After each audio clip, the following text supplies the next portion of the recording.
इतिहास साक्षी है कि पुण्य भूमि भारत की गाथा भारत की अस्मिता, गौरव और राष्ट्रीय स्वाभिमान के लिए विदेशी आक्रांताओं से संघर्ष की महान गाथा है। बर्बर आक्रांताओं ने भारत की आत्मा पर चोट करने और भारत का अपमान करने के लिए हमारी संस्कृति और आस्था के केंद्रों को ध्वस्त किया। सोमनाथ, काशी, मथुरा और अयोध्या के मंदिरों का तोड़ा जाना आज भी भारत की स्मृतियों में जीवित है। सन 1528 में अयोध्या में भगवान श्री राम के मंदिर का मुगल आक्रांता बाबर द्वारा तोड़ा जाना ऐसी ही एक अक्षम्य घटना थी जिसने सीधे भारत के सम्मान और आत्मा पर चोट की।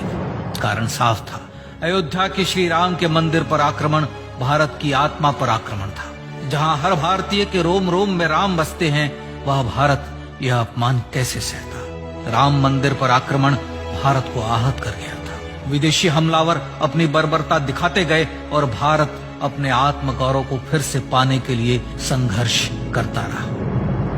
भारत रामलला के जन्म स्थान पर बाबर के नाम पर बने एक ढांचे को देखता और उसे हटाने का संकल्प लेकर शक्ति संजोया करता। हिंदू समाज आत्मसम्मान के रण में डटा रहा और लगातार हमलावरों द्वारा बनाए गए बाबरी ढांचे को हटाने के लिए लड़ता रहा। सरयू कई बार रक्त से लाल हुई।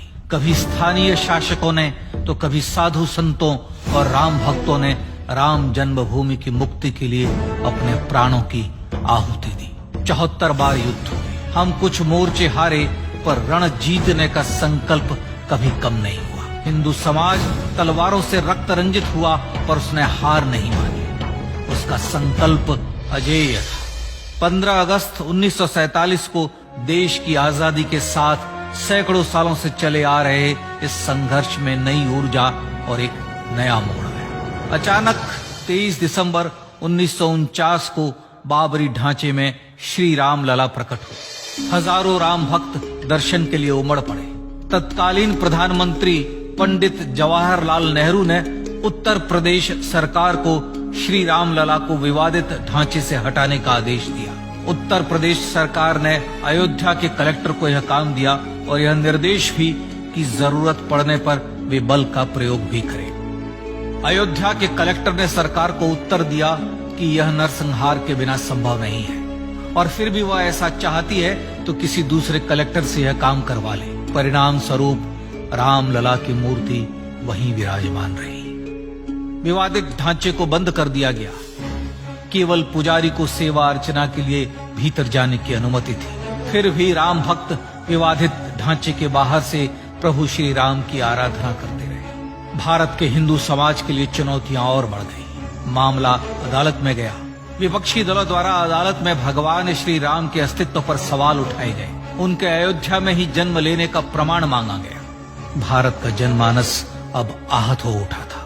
आजाद भारत में भी हिंदू समाज को अपनी आस्था और श्रद्धा के लिए संघर्ष करना पड़ रहा था। चुनौतियों के इस समय में सन 1984 में विज्ञान भवन दिल्ली में विश्व हिंदू परिषद ने धर्म संसद का आयोजन किया। इस संसद में देश भर के संतों ने राम जन्मभूमि की मुक्ति के लिए आह्वान किया और राम जन्मभूमि मुक्ति यज्ञ समिति का गठन किया। धर्म संसद ने राम जन्मभूमि की मुक्ति और वहां भगवान श्री राम के भव्य मंदिर बनाने के भारत के जनमानस के संकल्प को फिर से दोहराया। विश्व हिंदू परिषद के नेतृत्व में मंदिर निर्माण के लिए पूरे देश में अभूतपूर्व आंदोलन की शुरुआत हुई। श्री राम जन्मस्थली मुक्ति यज्ञ समिति के साथ देश भर में राम जानकी की रथ यात्राएं निकली। राम लीलाओं में राम कथा के माध्यम से भारत का आम जन फिर से जुटा। अब सबके मन में एक ही प्रण था, एक ही लक्ष्य था। अयोध्या में जन्मभूमि पर भगवान श्री राम के भव्य मंदिर का निर्माण। सन 1989 में विश्व हिंदू परिषद द्वारा गांव-गांव से रामशिला पूजन करके अयोध्या भेजी गई।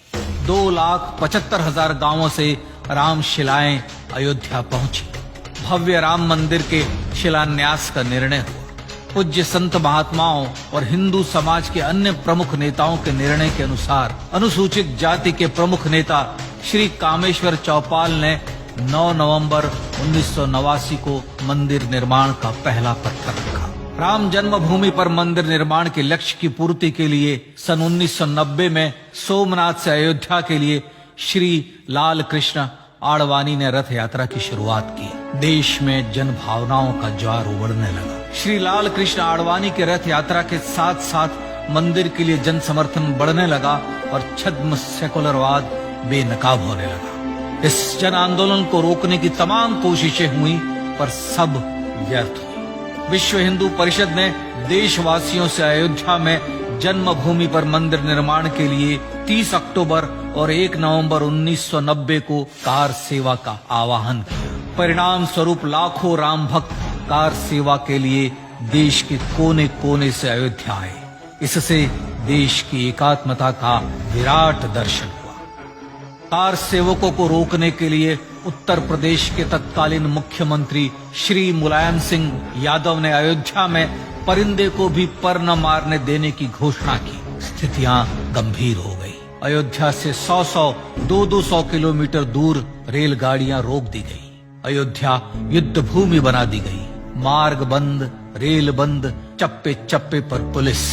अयोध्या सैनिक छावनी में बदल गई। राम नाम पर ऐसी पाबंदी कि अर्थी ले जा रहे लोगों तक को रोका गया क्योंकि वे राम नाम सत्य कह रहे थे। लेकिन सैकड़ों किलोमीटर की यात्रा कर कार सेवक अयोध्या पहुंचने लगे। राम के गीत गाते, होठों पर हंसी और पांव में छाले लिए राम काज के लिए राम भक्त देश विदेश से अयोध्या पहुंच गए।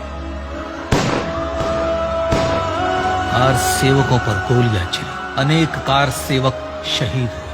आजाद भारत में जन्मभूमि पर राम मंदिर के लिए कार सेवकों ने फिर एक बार अपना बलिदान दिया, पर कार सेवकों ने विवादित ढांचे पर भगवा फहरा ही दिया और इस तरह कार सेवा सफल हुई। श्री राम जन्मभूमि आंदोलन ने भारत की सुप्त आत्मा को झकझोर कर जगा दिया। विश्व हिंदू परिषद ने फिर एक बार 6 दिसंबर 1992 को कार सेवा का आह्वान किया। राम भक्तों को कार सेवा करने देने के लिए अदालत में प्रार्थना की गई, पर अदालत ने कोई निर्णय नहीं दिया। परिणाम स्वरूप बौद्ध, जैन, सिख, स्वामीनारायण संप्रदाय, गायत्री परिवार, हर पंथ मत विचार के हिंदू एकत्र हो गए। छूत अछूत का भेद मिटा, जाति की पहचान मिटी। हम सब हिंदू, हम सब सिंधु बन गए। राम सिंधु में ज्वार उठा और देखते ही देखते 6 दिसंबर 1992 को श्री राम जन्मभूमि से बाबरी ढांचा सदा के लिए हट गया।